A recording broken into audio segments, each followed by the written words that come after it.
जय हिंद। आप लोगों का स्वागत है दैरू 24 ऑफिशियल पे।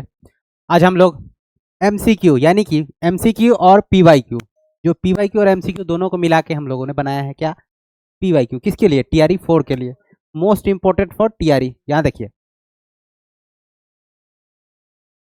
मोस्ट इंपोर्टेंट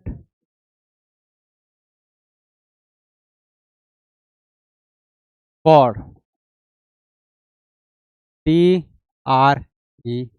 टीआरई 4 वाले बच्चे जितने भी हैं जुड़ जाएंगे। ओके, समय नहीं बर्बाद करते हुए सीधा शुरू करते हैं। चलिए आइए, पहला क्वेश्चन देखते हैं।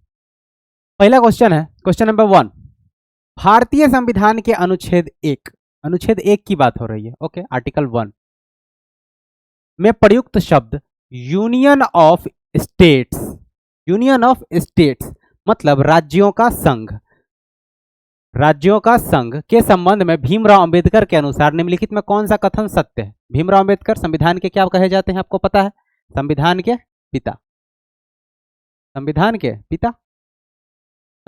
पिता कहे जाते हैं डॉक्टर भीमराव अंबेडकर। और क्या थे डॉक्टर भीमराव अंबेडकर?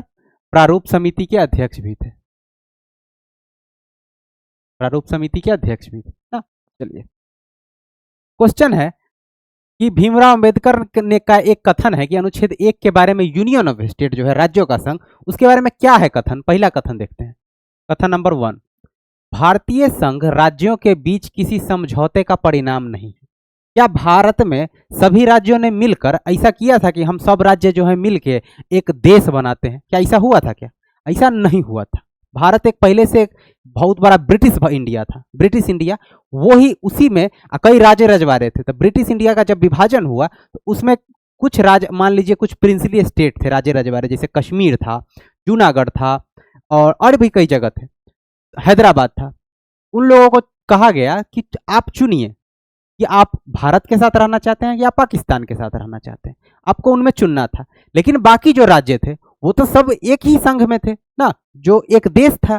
तो क्या किसी भी राज्य ने समझौता किया था? क्या राज्यों के बीच समझौता हुआ था कि ना हम मिलकर एक देश बनाते हैं? नहीं, अलग पूरा एक संघ ही था पहले से, बाद में राज्यों को बांटा गया। तो भारत संघ है, लेकिन कौन सा? यूनियन वाला। तो कहेंगे यूनियन और फेडरल में क्या अंतर है, अभी बताते हैं। देखिए, एक है यूनियन, एक है फेडरेशन।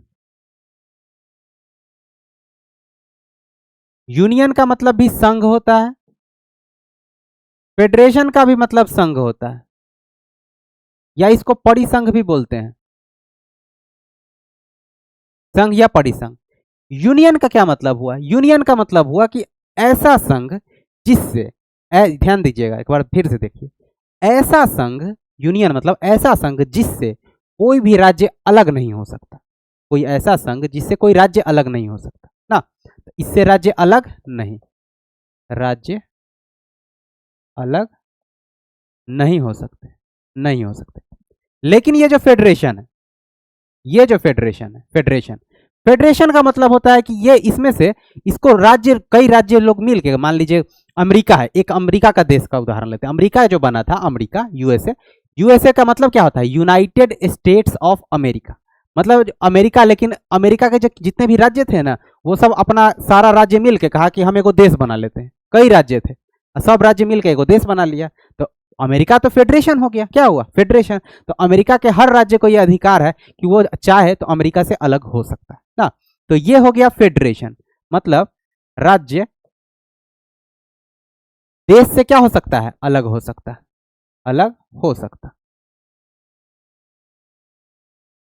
ना। ठीक है, ये हो गया फेडरेशन। तो भारत क्या है? यूनियन में क्या है, उदाहरण में आएगा भारत, और फेडरेशन में कौन सा उदाहरण आएगा? यूएस। ओके, बात समझ गए? यहां पर लिखा है कि भारत, पहला था कि भारत संघ राज्यों के बीच समझौते का परिणाम नहीं है। सही तो बात है, भारत क्या राज्यों के बीच समझौते का परिणाम है? नहीं ना, भारत के समझौते का परिणाम नहीं है, मतलब वो तो पहले से संघ था। ये कथन सही है। किसी भी राज्य को भारत, दूसरा है कि किसी भी राज्य को भारत संघ से अलग होने का अधिकार नहीं है। क्या भारत संघ से कोई भी राज्य अलग हो सकता है? तो नहीं हो सकता, एकदम नहीं हो सकता। कौन से अनुच्छेद? अनुच्छेद 2। कौन सा अनुच्छेद? अनुच्छेद 2, ये है आर्टिकल 2 में बात लिखा गया है, ये बात ध्यान रखेंगे, ये बात आर्टिकल 2 में लिखा गया है। अभी बताएंगे, टेंशन नहीं लीजिए, फिर से बताएंगे। आर्टिकल 2 अनुच्छेद 2 में यही कहा गया कि भारत से कोई भी राज्य अलग नहीं हो सकता।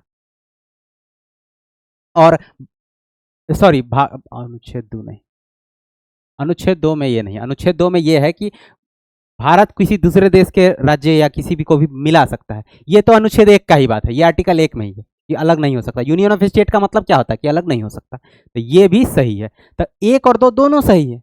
अब आंसर में बताएंगे था क्या दोनों सही है, तो जी आंसर क्या हो जाएगा, सी। मिला लीजिए किस किस का 1 और 2 आया है। ओके, अगला बढ़े, चलिए आगे आते हैं। नेक्स्ट, समय बिल्कुल भी नहीं बर्बाद करेंगे, आगे आइए।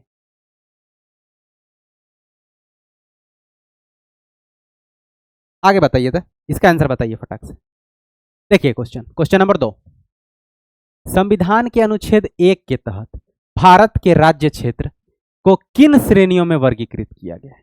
कौन से श्रेणी थे भारत के, जो अनुच्छेद 1 के अनुसार कौन से राज्य हैं भारत में, क्या क्या है देखिए। तो क्या भारत राज्यों के क्षेत्र हैं, स्टेट हैं, स्टेट जिसको बोलते हैं STATS, स्टेट्स हैं, स्टेट्स हैं, सही। राज्य संघ क्षेत्र यानी यूनाइटेड यूनियन टेरिटरीज, यूटी का मतलब क्या होता है, यूनियन टेरिटोरीज,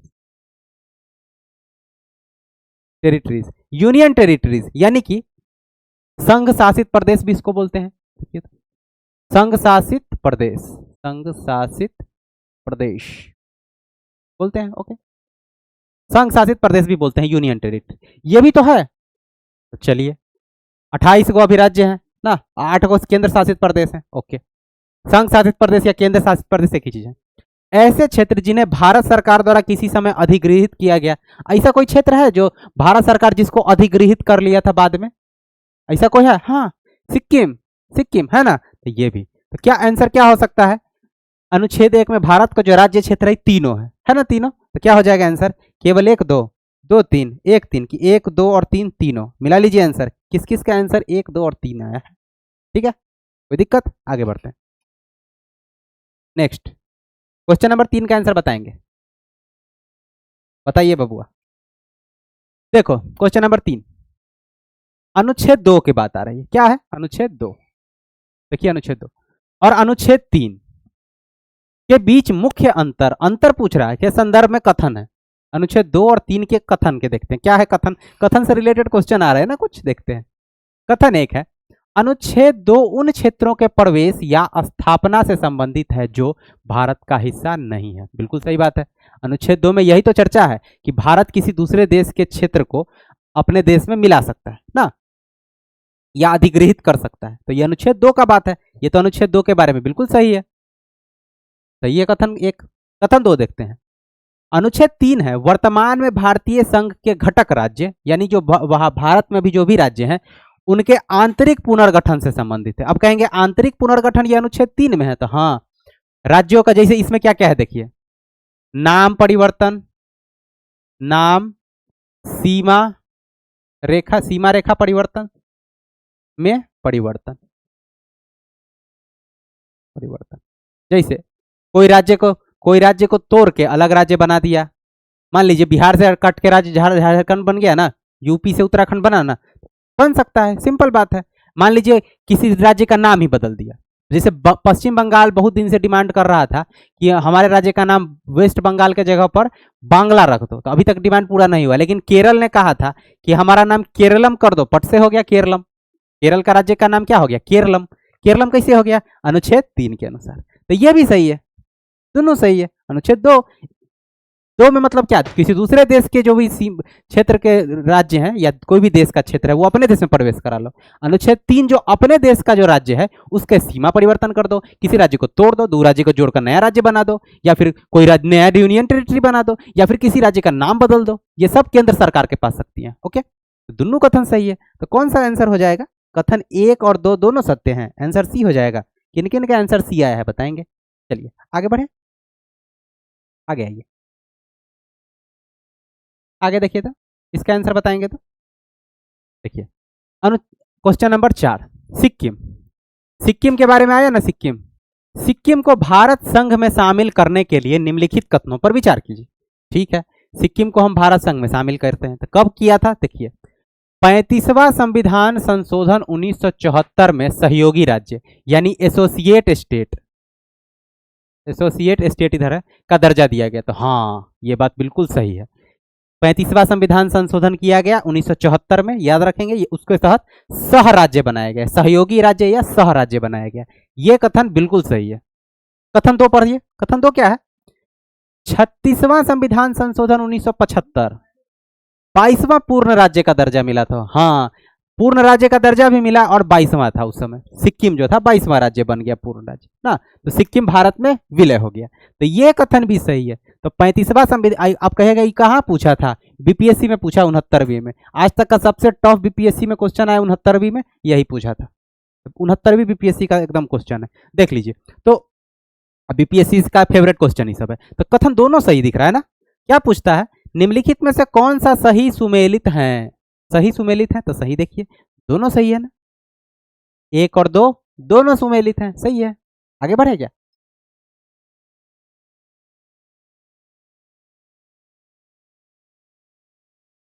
आगे देखिए, क्वेश्चन नंबर 5, अनुच्छेद 3 के तहत, अनुच्छेद 3 के तहत राज्यों के नाम, सीमा, क्षेत्र परिवर्तन करने वाले विधेयक के संदर्भ में कौन सा कथन असत्य है? अभी हम आपको बताए हैं कि अनुच्छेद 3 में ही तो चर्चा है कि अनुच्छेद 3 में कि राज्यों का नाम बदल सकते हैं, उसकी सीमा रेखा, उसका क्षेत्र भी बदल सकते हैं, सब कुछ बदल सकते हैं।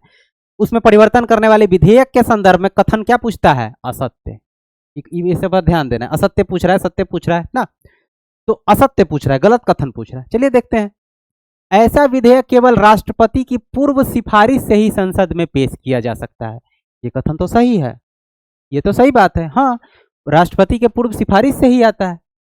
राष्ट्रपति विधेयक को संबंधित राज्य के विधानमंडल के पास उसके विचारों के लिए भेजते हैं। हाँ, अब किसी राज्य का हम मान लीजिए नाम बदल दे रहे हैं, बिहार का नाम करके, बिहार का नाम बदल के मान लीजिए कि बिहार का नाम बदल के अमेरिका रख रहे हैं, तो बिहार को बताना होगा ना, वहाँ के विधानसभा को भेजना होगा कि अरे देख लीजिए आपका नाम बदल रहे हैं। हाँ, लेकिन परमिशन नहीं मांगेंगे, परमिशन नहीं चाहिए कि हाँ सर बदले कि नहीं बदले ना।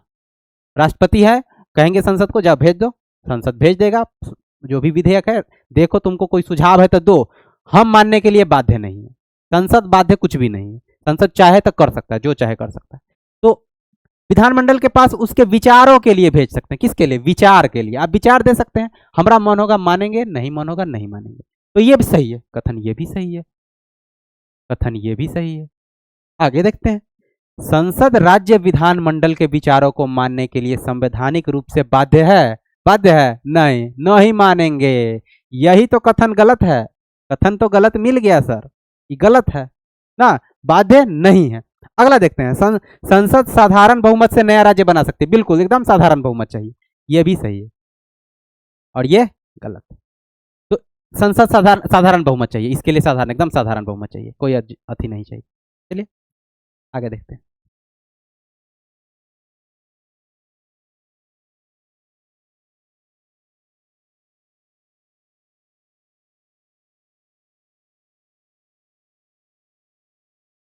एक चीज और देखिए, ये जो साधारण बहुमत से नया राज्य बना सकती है ना, ये आर्टिकल 4 में लिखा गया है। आर्टिकल 4 में यह लिखा गया है, साधारण बहुमत से बना सकती है। जो भी अनुच्छेद 2 और 3 के तहत जो भी कानून बनेंगे ना, अनुच्छेद 2 और 3 के तहत, वो साधारण बहुमत से बनेंगे। अनुच्छेद 368 के तहत नहीं, साधारण बहुमत। समझ गए? याद रखेंगे, भूलना नहीं है। आगे देखिए 6 नंबर देखिए, निम्नलिखित में से किस मामले में सर्वोच्च न्यायालय ने यह व्यवस्था की? कौन सा मामला पूछ रहा है? कोर्ट का मामला पूछ रहा है, आजकल बीपीएससी का फेवरेट हो गया है। अनुच्छेद 3 के तहत भारतीय क्षेत्र किसी अन्य देश को नहीं सौंपी जा सकती। यह कौन सा मामला हुआ था? कौन सा मामला हुआ था? क्या केशवानंद भारती का केस था? तो केशवानंद भारती का केस तो आपको याद होगा ना, 24 अप्रैल का हुआ था। 24 अप्रैल। इसमें क्या था? मूल ढांचा, मूल ढांचा का सिद्धांत था ना केशवानंद भारती। क्या ये अनुच्छेद 3 से संबंधित कुछ था क्या? नहीं था। बेरूबारी संघ 1960। हाँ, बेरूबारी जो था ये बंगाल के बगल में ही था, तब इसको पूर्वी बंगाल के क्षेत्र में था, तो इसको पूर्वी पाकिस्तान को दे दिया गया। वर्तमान में बांग्लादेश जो है उसमें पाकिस्तान को दे दिया गया। तो ये बेरूबारी का केस 1960 में जो आया था, 1960 में बेरूबारी को सौंप दिया गया किसको? पाकिस्तान को। पाकिस्तान को बेरूबारी का क्षेत्र सौंप दिया गया। उसके बाद बेरूबारी का केस आया, फिर कहा कि नहीं, ऐसा तो स्थिति होगा तो पूरा भारतीय को कोई ना कोई क्षेत्र आप सौंप दीजिएगा, तो नहीं, कोई भारतीय क्षेत्र नहीं सौंपा जाएगा। बेरूबारी का केस इसी के तहत आया था। तो आंसर क्या हो जाएगा? बी, बेरूबारी का संघ मामला, बेरूबारी संघ। बेरूबारी कहाँ था? पूर्वी बंगाल, पूर्वी बंगाल या फिर पूर्वी पाकिस्तान जो बांग्लादेश है वर्तमान में। गोलकनाथ मामला भी मूल ढांचा से, मौलिक अधिकार से भी संबंधित है। मौलिक अधिकार,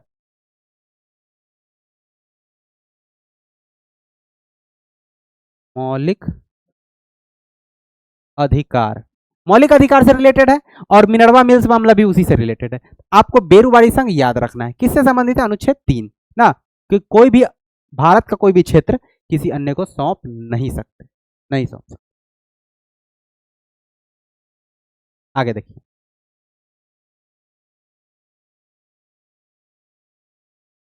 नेक्स्ट आते हैं। भारत और बांग्लादेश के बीच क्षेत्रों का हस्तांतरण। हस्तांतरण मतलब होता है एक दूसरे को कुछ क्षेत्र आप हमको दे दीजिए, हम आपको कुछ दे दें, क्षेत्रों का हस्तांतरण।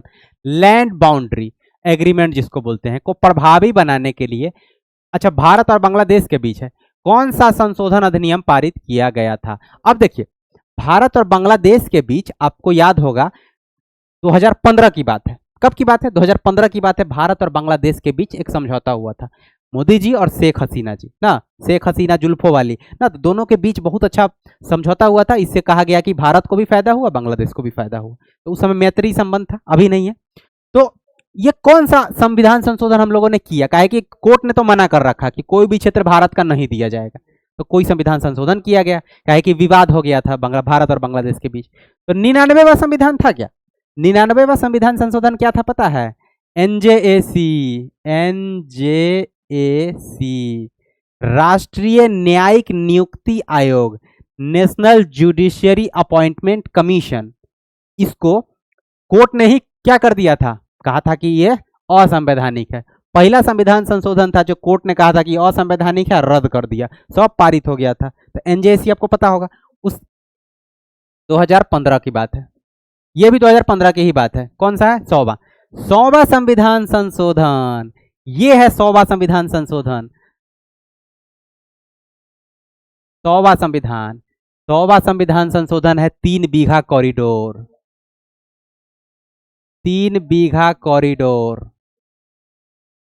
3 बीघा कॉरिडोर। कहेंगे 3 बीघा कॉरिडोर या 3 बीघा गलियारा क्या है? यही तो है भारत और बांग्लादेश के बीच। 99 साल के लिए, लगभग लगभग 99 वर्ष। ये जो है ना 3 बीघा कॉरिडोर ना, लगभग 99 वर्ष के लिए बांग्लादेश को दे दिया गया था।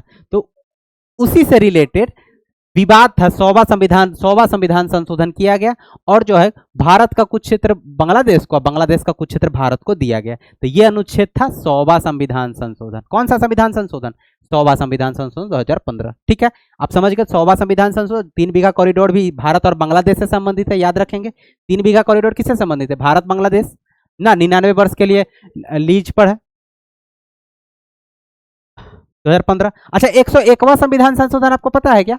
101वां संविधान संशोधन कोई बता सकता है? बताइए तो कमेंट करके बताएंगे। 101वां संविधान, GST sir, GST, goods and service tax ना, एक 2017 में आया था। 2017 जीएसटी 2017 में आया था। 1 जुलाई 2017 से लागू हो गया था। 1 अप्रैल 2017 को पारित हो गया, 1 जुलाई 2017 से लागू हो गया। उसके बाद 102वां संविधान संशोधन पता है क्या? 102वां संविधान संशोधन क्या था? 102वां संविधान संशोधन, अरे ओबीसी आयोग, ओबीसी, अदर बैकवर्ड क्लास आयोग। आर्टिकल 338 का बी जोड़ा गया था, आपको ध्यान होगा। आर्टिकल 338 का बी जोड़ा गया था ना, इसके लिए आर्टिकल 340 में भी है और 338 के बी में भी है ओबीसी आयोग ना। तो ओबीसी आयोग 338 का बी याद रखेंगे। ओके, 338 का बी, ओबीसी आयोग, 102वां संविधान संशोधन, ये समझ गए। और 100वां संविधान संशोधन क्या है? 3 बीघा कॉरिडोर, भारत और बांग्लादेश के बीच सीमा विवाद सुलझाया गया। हो गया, आगे आते हैं।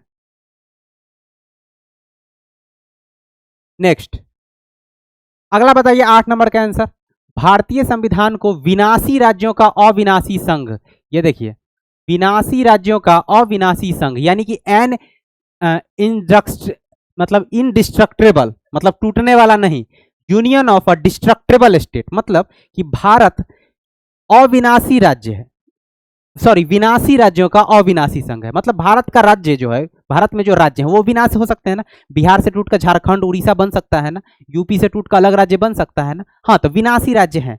लेकिन संघ जो है क्या है, अविनाशी संघ है। यूनियन क्या है, अविनाशी मतलब अनडिस्ट्रक्टेबल मतलब टूट नहीं सकता है। क्या भारत को कभी बंटवारा हो सकता है? भारत को कोई कहे कि हम भारत को तोड़ देंगे, असंभव है, नहीं है संभव। उससे पहले क्या करना होगा, भारत का पूरा संविधान बदलना होगा ना, ये मूल ढांचे में डाल दिया गया है, तो मूल ढांचा का चीज नहीं बदला जा सकता। तो भारत क्या है, अविनाशी मतलब अब भारत का विभाजन कभी नहीं हो सकता ना। तो ये हो गया।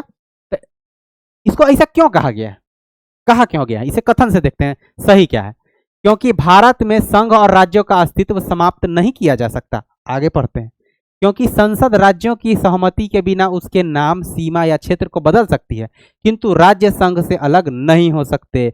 यह आंसर लग रहा है ना, और पढ़ लेते हैं, हमको तो बी लग रहा है, और सी भी पढ़ लेते हैं, देखते हैं। क्योंकि भारत के पास एकल नागरिकता, एकल नागरिकता से कोई लेना देना नहीं, ये तक गलती है। क्योंकि राज्य को संसद से अधिक, राज्य को कोई औकादे नहीं है संसद के सामने। भारत संघ और राज्य का अस्तित्व को समाप्त नहीं किया जा सकता। कह रहा है भारत में संघ और राज्यों का अस्तित्व, संघ का अस्तित्व तो समाप्त नहीं हो सकता, राज्यों का अस्तित्व हो सकता है समाप्त। आज कह दे कि बिहार नाम का कोई राज्य नहीं था, नहीं है राज्य, बना दे कानून, संसद पारित कर दे, कोई कानून राज्य नहीं, और अलग एगो पूरे बन जाएगा, कुछ नहीं ना। तो ये भी गलत है। आंसर क्या हो जाएगा, बी। क्या, क्योंकि संसद राज्य से पूछ ही नहीं सकता, राज्य का नाम बदल देगा और राज्य से नहीं पूछेगा, दे देगा, मन होगा तो दे देगा कि देख लो तोरा नाम बदल रहा है, तोरा सुझाव बुझाव कुछ देना है तो दो, ना तो जाओ दो। आज सुझाव मानने के लिए हम बाध्य है नहीं, हमारा मन है मानेंगे, नहीं मानेंगे ना। तो उसका नाम बदल सकता है, उसका तोड़ सकता है, किसी भी राज्य को तोड़ सकता है, तो विनाशी है।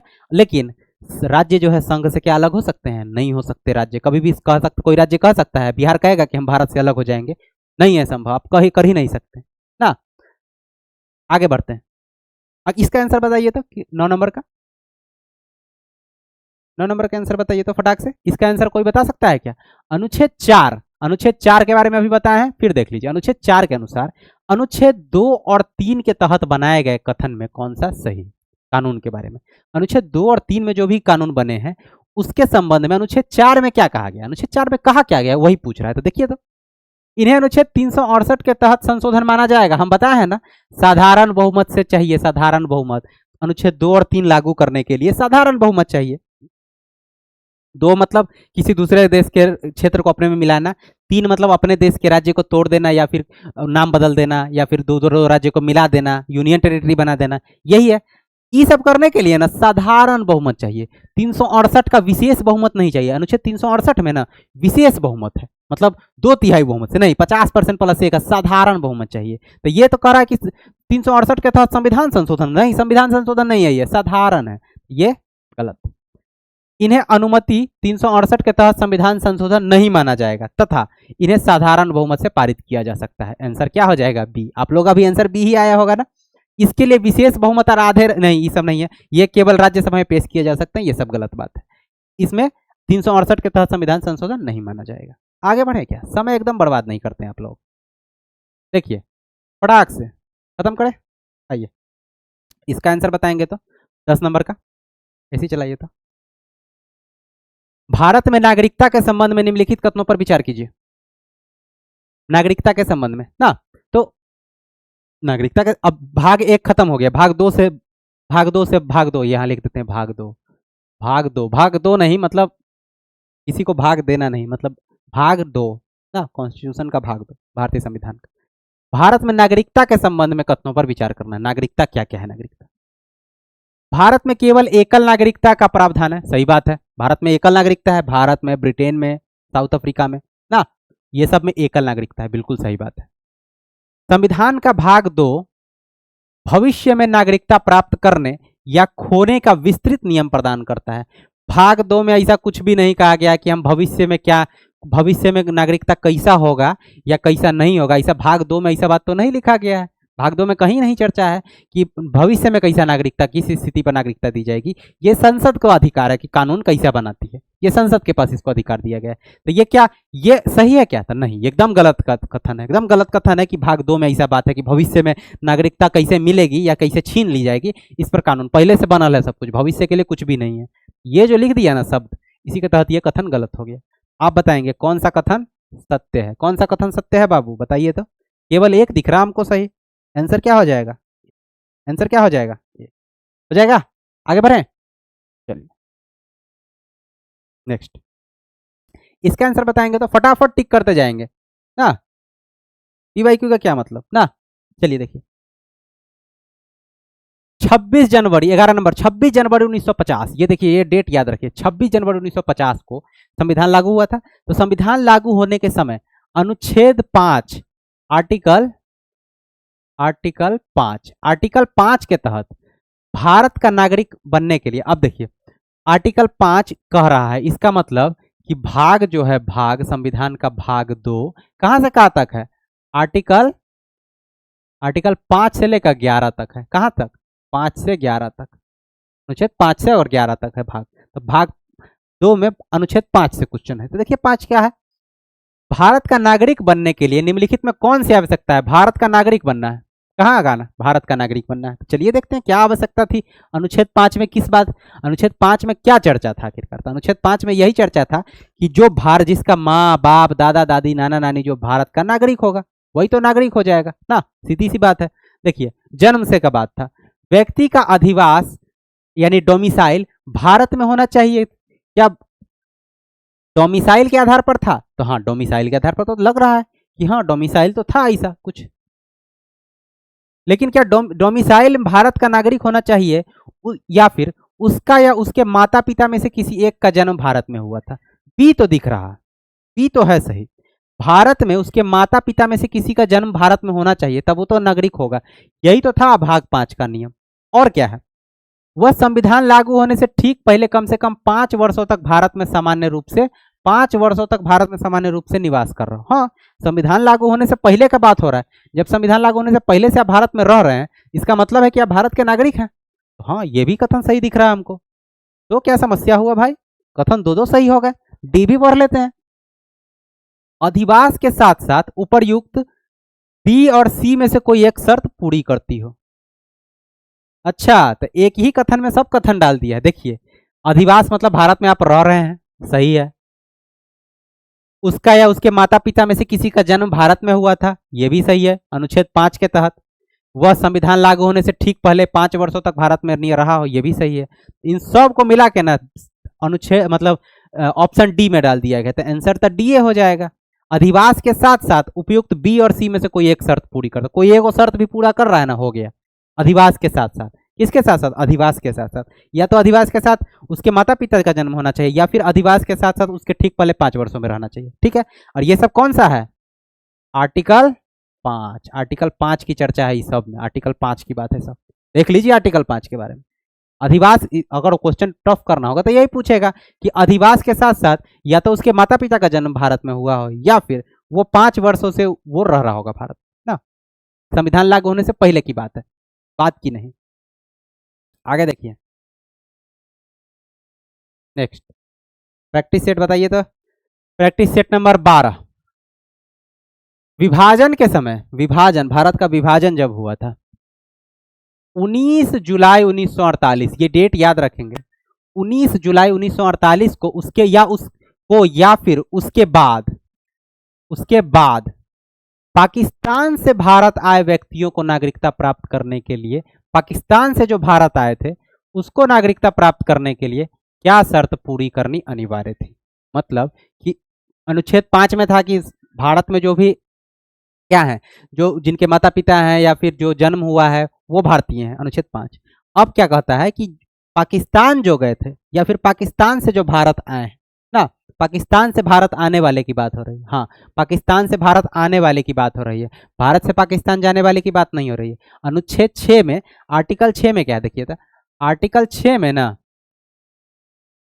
आर्टिकल 6 में भारत से पाकिस्तान जाने वाले, भारत से, पटना से पाकिस्तान नहीं, भारत से पाकिस्तान जाने वाले, भारत से पाकिस्तान जाने वाले की चर्चा अनुच्छेद 6 में है।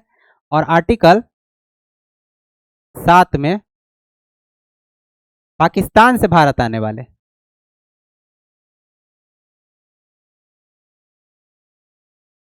कट नहीं रहा? कट रहा।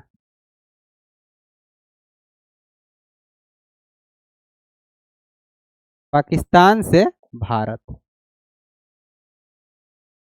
पाकिस्तान से भारत आने वाले, अनुच्छेद 7 में कह रहा है कि उन्हें भारत आते ही स्वतः नागरिकता मिल गई। क्या कोई जो 19 जुलाई 1948 को या फिर उसके बाद का बात कर रहा है, 19 जुलाई 1948 के बाद अगर भारत आ रहा है तो उसको भारत आते ही स्वतः नागरिकता नहीं मिलेगी। 1948 19 जुलाई 1948 से पहले आता ना तो स्वतः मिल जाती, लेकिन 19 जुलाई 1948 के जो बाद आया है ना उसको स्वतः नागरिकता नहीं मिलेगी, नहीं मिलेगी। उसे कम से कम 6 महीने भारत में निवास करने के बाद आवेदन करके पंजीकरण करना होगा। यही तो आंसर होगा। आंसर क्या हो जाएगा? बी। उसको 6 महीना कम से कम भारत में आकर रहना होगा, फिर पंजीयन यानी कि रजिस्ट्रेशन करेंगे नागरिकता के लिए, फिर उनको नागरिकता दी जाएगी। कम से कम 5 वर्ष के निवास करने का नहीं था नियम, राष्ट्रपति की अनुमति नहीं, केवल 6 महीना का। वो भी कब? जब 19 जुलाई 1948 के बाद आए हैं। अच्छा, 19 जुलाई 1948 से पहले आते तब उनको कुछ नहीं, आराम से नागरिकता मिल जाता, कुछ नहीं, 6 महीना रहने का जरूरत नहीं। ठीक, आगे देखिए।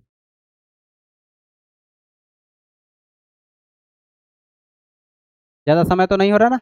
अनुच्छेद सॉरी, प्रश्न नंबर 13, संविधान के किस अनुच्छेद में प्रावधान है कि स्वेच्छा से किसी विदेशी राज्य की नागरिकता प्राप्त करने पर भारतीय नागरिकता स्वतः समाप्त हो जाती है? स्वेच्छा से अगर हम किसी दूसरे देश का नागरिकता ले लिए हैं तो भारत की नागरिकता खत्म हो जाएगी। ये भारत की नागरिकता का आप क्या कह दिए? नो, कि ना हमको भारत की नागरिकता नहीं चाहिए। No no no no no no मतलब क्या? नो। अनुच्छेद 9, अनुच्छेद 9 आंसर आपको भी होगा, आंसर 9 ही होगा। अनुच्छेद 9 मतलब क्या? आपकी नागरिकता खत्म। जब आप विदेशी देश की नागरिकता ग्रहण करते हैं, भारत की नागरिकता खत्म हो जाती है। अच्छा, आर्टिकल 8 क्या था?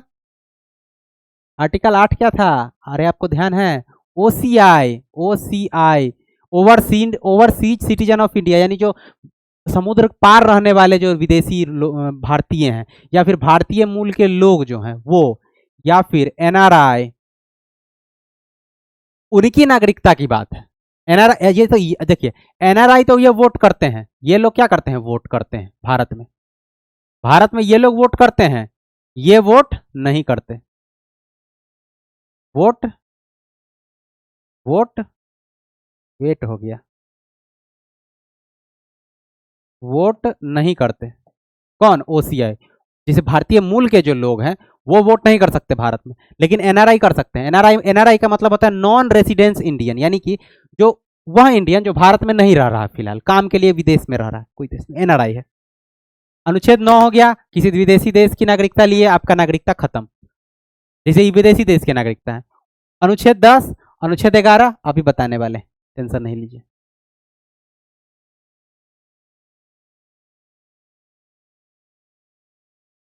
लीजिए,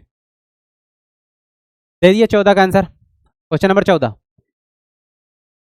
विदेश में रहने वाले भारतीय मूल के व्यक्ति यानी पीआईओएस या एनआरआई जिसको बोलते हैं, को भारतीय राजनयिक या काउंसिल प्रतिनिधि के पास पंजीकरण द्वारा नागरिकता प्राप्त करने का अधिकार किस अनुच्छेद में वर्णित है? अभी बताया है आपको। उनकी विदेशी जो एनआरआई हैं या जो भी उनको बोले, पीआईओएस बोले या फिर ओसीआई बोले, वो उनको नागरिकता अगर लेना है, उनकी नागरिकता की बात कौन से अनुच्छेद में है? सीधी सी बात है, 8 में है। कौन से अनुच्छेद? 8 में है। 6 में क्या है? पटना से पाकिस्तान नहीं, भारत से पाकिस्तान। भारत से पटना से पाकिस्तान का ला याद आ रहा है, अभी निरहुआ का वो फिल्म आया है पटना से पाकिस्तान 2, यूट्यूब पर। हाँ, रोज पाकिस्तान जाता है। क्या बता रहे थे हम? हाँ, अनुच्छेद 6 भारत से पाकिस्तान जाने वाले की नागरिकता की बात है। पाकिस्तान जाने वालों की नागरिकता, उसको नागरिकता के लेकर जो कानून था उस समय कि भारत से और जो पाकिस्तान गए हैं अगर वो वापस आना चाहते हैं तो उनको नागरिकता की क्या बात है? अनुच्छेद 7 क्या था? पाकिस्तान से जो भारत आए, विभाजन के बाद तो आपको पता है ट्रेन में कटा कटा के लोग आ रहे थे, तब पाकिस्तान से जो भारत वापस आए हैं, पाकिस्तान से भारत आने वाले की नागरिकता, भारत आने वाले की नागरिकता। ये जाने वाले का है, ये आने वाले की नागरिकता। ना, पाकिस्तान तो अत्याचार करवे करता है। अनुच्छेद 8 बता दिए, कहेंगे 10 नहीं बताए, बताते हैं ना, आगे क्वेश्चन आ रहा है, टेंशन नहीं।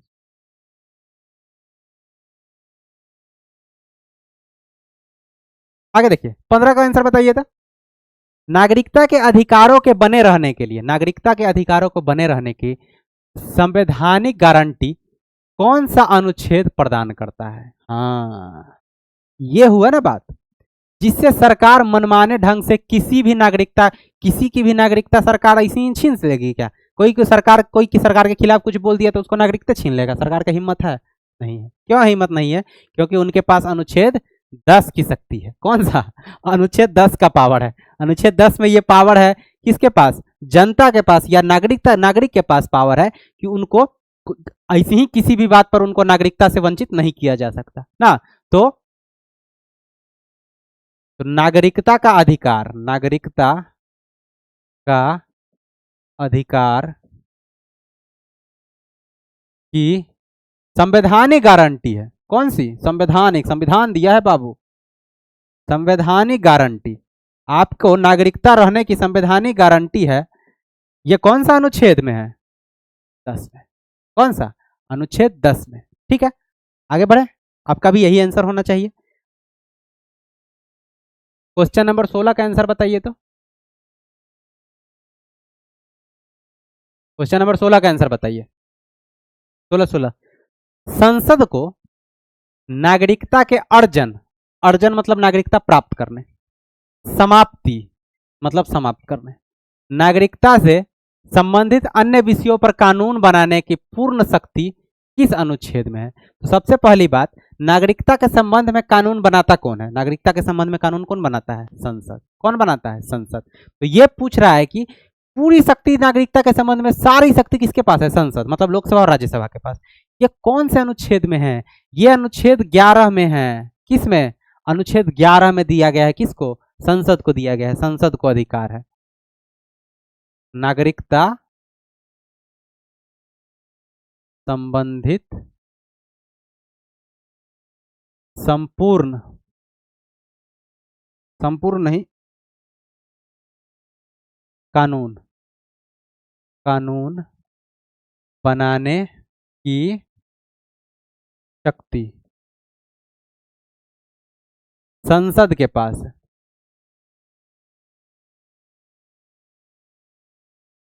कोई राज्य नहीं कुछ भी कर सकता। राज्य नहीं कर सकता कि हम कानून लागू नहीं करेंगे। जैसे सीए एनआरसी जो की बात हुआ, संसद पारित कर दिया तो लागू करना ही पड़ेगा। आप कुछ कर नहीं सकते, राज्य कुछ नहीं कर सकता। ये आर्टिकल 11 में है ना, आपका भी यही आंसर होगा। अच्छा, एक बात देखिए तो, नागरिकता अर्जन की बात हो रहा है, नागरिकता प्राप्त कैसे करना है? तो नागरिकता प्राप्त करने का, नागरिकता प्राप्ति कितना तरीका से, और नागरिकता त्याग, नागरिकता त्याग, त्याग कितना तरीका से, कितना तरीका से? तो नागरिकता प्राप्त करने का 5 तरीका है। कितना? 5 तरीका। नागरिकता त्याग करने का कितना तरीका है? 3 को, 3 को तरीका है। मतलब 3 तरीका से आपको नागरिकता से वंचित कर दिया जाएगा। त्याग या वंचित होता है, वंचित। तो नागरिकता त्याग आप 3 तरीका से कर सकते हैं, और प्राप्ति 5 तरीका से। फाउंडेशन में आपको बताया है। आंसर बताइएगा 5 कौन कौन, कमेंट में हम चेक करेंगे ना। 5 तरीका से कौन कौन और 3 तरीका से कौन कौन ना। आप देखिए, आगे बढ़े, समय एकदम बर्बाद नहीं करना है आपका।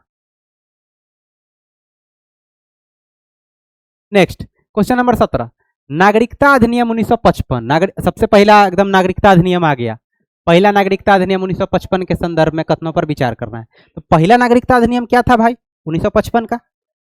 यह नागरिकता प्राप्त करने के 5 तरीके अभी बताए हैं, देखिए लीजिए। नागरिकता प्राप्त करने के 5 तरीके और समाप्त करने के 3 तरीके बताता है।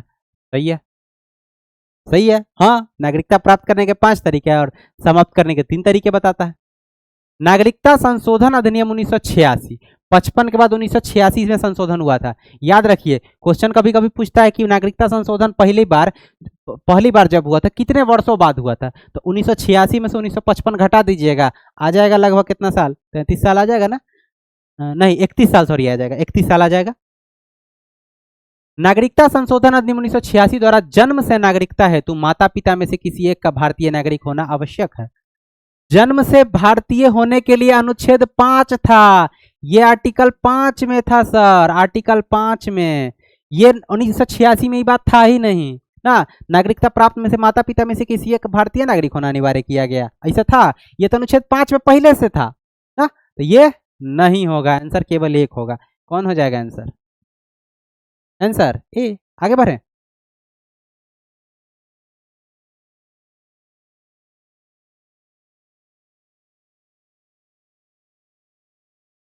अब है क्वेश्चन नंबर 18। नागरिकता संशोधन अधिनियम 2003। नागरिकता संशोधन अधिनियम कई आए देखिए। 55 आया, 1986 आया, 1995 में भी आया, 1999 में भी, सॉरी 2003 में भी आया, 2001 में भी शायद आया था, उसके बाद 2015 में भी आया था, 2019 में भी आया था ना। 2019 में तो सबसे फेमस आया था। तो नागरिकता संशोधन अधिनियम जो है 2003, नागरिकता संशोधन अधिनियम, इसको सीए भी बोलते हैं, सीए 2003, सीए इसी को भी बोलते हैं नागरिकता संशोधन अधिनियम। ओस इसमें क्या था कि ओसीआई कार्ड की व्यवस्था शुरू की गई थी क्या? ऑप्शन ए में है कि क्या ओवरसीज सिटीजन ऑफ इंडिया की कार्ड की व्यवस्था की गई थी।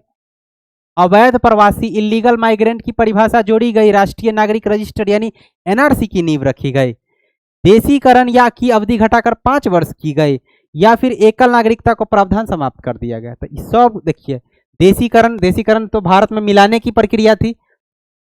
एकल नागरिकता की बातें नहीं है, एकल नागरिकता तो पहले से था, अब खत्म के बातें नहीं है। ओसीआई कार्ड की शुरुआत नहीं की गई थी, तो आंसर क्या हो जाएगा?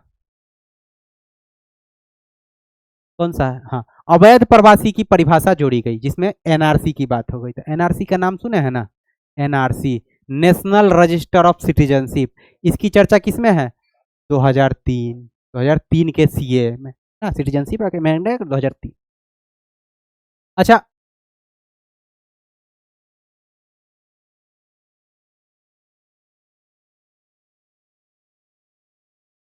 देखिए, विदेश में बसे भारतीय, विदेश में बसे भारतीय मूल के लोगों को बिना वीजा भारत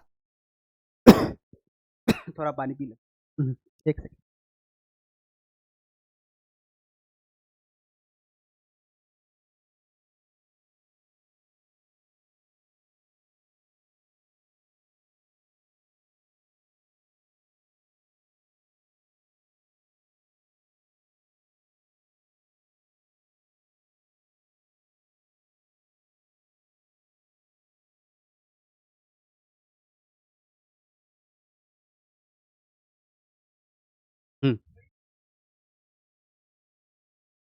हेलो, हेलो, आवाज आ रही है ना? चलिए, ओके।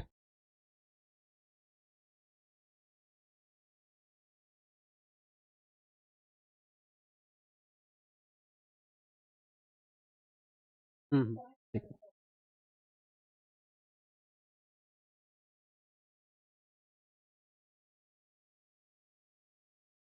Okay, okay.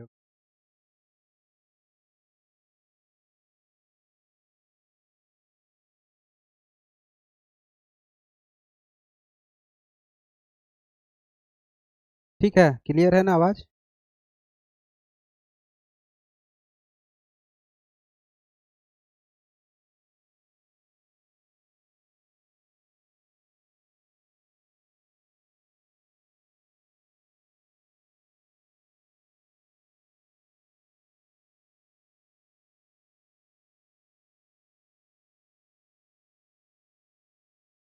चलिए, हाँ, कहाँ थे? विदेश में बसे भारतीय मूल के लोगों को बिना वीजा भारत आने, विदेश में बसे भारतीय मूल के लोग, विदेश में जो है भारतीय मूल के लोग को बिना वीजा भारत आने, जाने, व्यापार करने की सुविधा देने के लिए ओसीआई कार्ड की बात हो गई। OCI card, overseas citizen of India card की शुरुआत किस संशोधन द्वारा की गई थी? ये तो 2005 वाला संशोधन था। कब? 2003 में। अच्छा, 2003 में क्या था, याद रखेंगे, भूलेंगे नहीं। 2003 का संशोधन क्या था? एनआरसी की बात हो गई थी, अवैध प्रवासियों के लिए। और 2005 का जो संशोधन आया था सीएए का, वो आया था किसके लिए? OCI, overseas citizen of India card के लिए। ओके, ये 2005 की बात है। आगे बढ़े, आगे देखिए, स्क्रीनशॉट ले लीजिए। Last not the least question of the session, आइए इसका आंसर बताएंगे तो फटाक से बताएंगे तो 20 नंबर का क्वेश्चन का आंसर।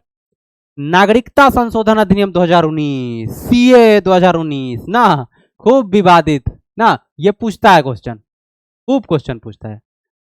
बताइए इसके बारे में, कथनों पर विचार करना है, करिए विचार ना, सही कूट चुनना है, चुनते हैं कूट सही सही।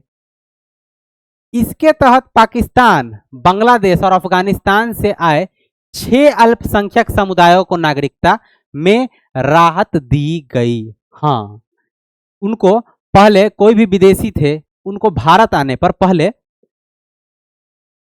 पहले किसी विदेशी को पहले पहले जो था, पहले नियम, पहले 10 वर्ष रहना था, 10 वर्ष निवास के बाद अ, अ, नागरिकता के लिए आवेदन कर सकते हैं, आवेदन कर सकते हैं। पहले 10 वर्ष के निवास का रहना होता था, तब आप नागरिकता के लिए आवेदन कर सकते हैं। लेकिन ये CAA 2019 आया ना, संशोधन, सिटीजनशिप अमेंडमेंट एक्ट 2019 आया ना, इसके तहत कहा गया कि बांग्लादेश, पाकिस्तान, अफगानिस्तान, ये 3 जो देश हैं, कहा गया कि इन तीन देश में अल्पसंख्यकों को बहुत सताया जा रहा है। तो उनके अल्पसंख्यक जो हैं, वो अगर भारत में आते हैं, उनके अल्पसंख्यक 6 अल्पसंख्यक, 6 अल्पसंख्यक, 6 अल्पसंख्यक में कौन कौन? अच्छा, 6 अल्पसंख्यक में कौन कौन बताएंगे? तो देखिए, सबसे पहले हिंदू, हिंदू के अलावा सिख, सिख के अलावा क्रिश्चियन, क्रिश्चियन या ईसाई, जिसको क्रिश्चियन या ईसाई जिसको बोलते हैं। और क्या? पहला हिंदू, दूसरा सिख, तीसरा क्रिश्चियन, चौथा कौन हो जाएगा? चौथा हो जाएगा बौद्ध, बौद्ध के बाद पांचवा कौन थे? जैन, और छठा कौन बच गए? हिंदू, सिख, क्रिश्चियन, बौद्ध, जैन, एगो हो गए शायद पारसी। 6 नंबर पारसी, पारसी।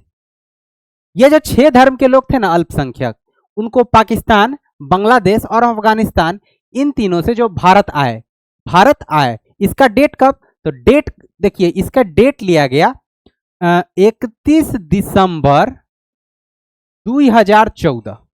ये डेट याद रखेंगे, 31 दिसंबर 2014 से पहले जो भारत आ गए ना, इन तीनों देश से, उनको नागरिकता दी जाएगी। लेकिन उनको नागरिकता में संशोधन क्या था कि 6 वर्ष पर ही मिल जाएगी। 6 वर्ष पर ही नागरिकता हेतु आवेदन कर सकते हैं, नागरिकता हेतु आवेदन। पहले कितना, 10 साल रहना होता था, उसके बाद आवेदन करते थे, तो लगभग 11 साल हो जाता था। इनको किया गया कि 6 वर्ष, आप 6 वर्ष रह लिए ना, आप आवेदन कर सकते हैं। तो 14 में तो 31 दिसंबर 2014 को तो आ चुके हैं, 31 दिसंबर के बाद 2014 के 2015 में आए तक दम नहीं, आप नहीं, 31 दिसंबर 2014 से पहले आ गए ना, तभी आप 6 वर्ष का नियम होगा। तो 14 के बाद 15, 16, 17, 18, 19, 5 साल हो ही गया था, 1 साल और होता है, 2020 तक इनको नागरिकता मिल जाती। खूब बवाल हो गया था ना। इसी के लिए कहा है कि ए में खाली देखिए कौन कौन को डाला गया, इसमें एगो को छोड़ दिया गया ना, मुस्लिम को छोड़ दिया गया, कहा कि मुस्लिम भी तो वहां परेशान है, उनको क्यों नहीं लिया गया, इसलिए बवाल हो गया था। तो आप ये बात समझ गए होंगे। तो चलिए इससे रिलेटेड कथन देखते हैं आप। इसके तहत पाकिस्तान, बांग्लादेश, अफगानिस्तान से आए 6 अल्पसंख्यक समुदायों को नागरिकता में राहत दी गई। सही है, सही है। पात्र प्रवासियों के लिए, मतलब जो भी कैंडिडेट हैं, उनको देशीकरण द्वारा नागरिकता प्राप्त करने की अवधि को 11 से घटाकर 5 वर्ष कर दिया गया था। नहीं, 10 साल से घटाकर 6 वर्ष किया। इसके तहत भारत आने की कट ऑफ तिथि 31 दिसंबर 2014 तय की गई। हाँ, अभी तो बताएं, तो ये सही है। क्या आंसर हो जाएगा बताइए, बताओ आंसर, आंसर बताओ, तो अब बताओ आंसर, इतना कर दिया अब तो आंसर बता दो। चलिए बताइए, बताइए। अरे हाँ, एगो चीज देखिए, तो एगो चीज यहाँ यहाँ देखिए 11 वर्ष कला लिखा है, पता है आपको? तो 11 वर्ष और 10 वर्ष में कंफ्यूजन होगा। एक चीज दिखाते हैं, देखिए एक चीज दिखाते हैं आपको, देखिए कहाँ गया? 10 वर्ष जो निवास है ना, आपको 10 वर्ष निवास करना होगा, अब प्लस 1 साल। तो इधर ही कर देते हैं, रुक जाइए। 10 अब प्लस 1 वर्ष, 10 वर्ष निवास, उसके बाद 1 साल आपको, मतलब जब आप रजिस्ट्रेशन दीजिएगा ना, तब उसको बाद 1 साल बाद आपको नागरिकता मिलेगी। तो टोटल 11 वर्ष हो गया ना, टोटल 11 वर्ष, टोटल 11 वर्ष।